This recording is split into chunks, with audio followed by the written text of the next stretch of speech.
Privés de leur chanteuse préférée, les fans de la diva canadienne Céline Dion s'impatientent. Même si ça fait mal, ils veulent savoir la vérité sur sa santé. En tout, cela fait 4 ans que Céline Dion est en plein cauchemar éveillé.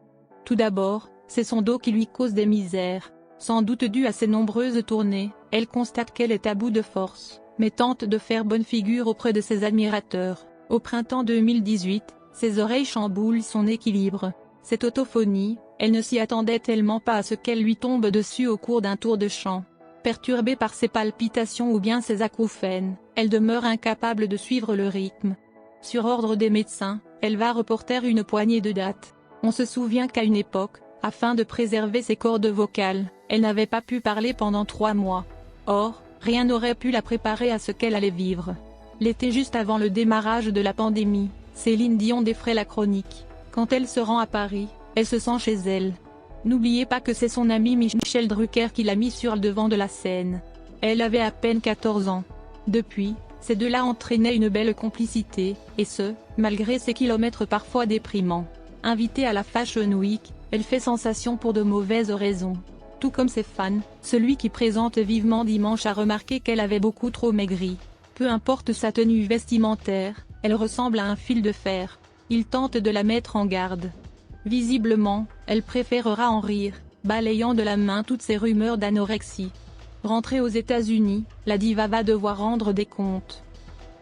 Devant la caméra, lorsque l'animatrice la place face à ses contractions, Céline Dion tape du poing sur la table. « Je suis mince, mais je suis aussi très gentille, vous savez. C'est vrai que je suis un peu plus qu'avant, tout va bien, il n'y a pas d'inquiétude. » Souriante, elle ajoute un argument qui ne laissera personne indifférent. « Je me suis découvert une nouvelle passion. La danse. » Très vite, ses followers désignent Pépé Munoz comme le responsable de ses multiples sessions d'entraînement. D'ailleurs, son chorégraphe a également un joli coup de crayon. Donc, vu qu'elle adore ce qu'il fait, elle lui demande de dessiner une partie garde-robe. À votre avis, a-t-il volontairement conçu des modèles trop petits? Le mystère reste entier. Quelques mois plus tard, la pandémie et le protocole sanitaire exigent une vigilance de tous les instants. Cinéma, salles de spectacle, restaurants, tous les lieux qui accueillent du public ferment leurs portes pour une durée indéterminée. Plus qu'un drame, c'est une tragédie pour les touristes. L'Hexagone a tellement une bonne réputation en matière de gastronomie et de culture. Pour le staff de Céline Dion, c'est une catastrophe. Alors qu'elle venait de clore le chapitre Caesars Palace de Las Vegas, elle devait entamer une tournée baptisée Courage.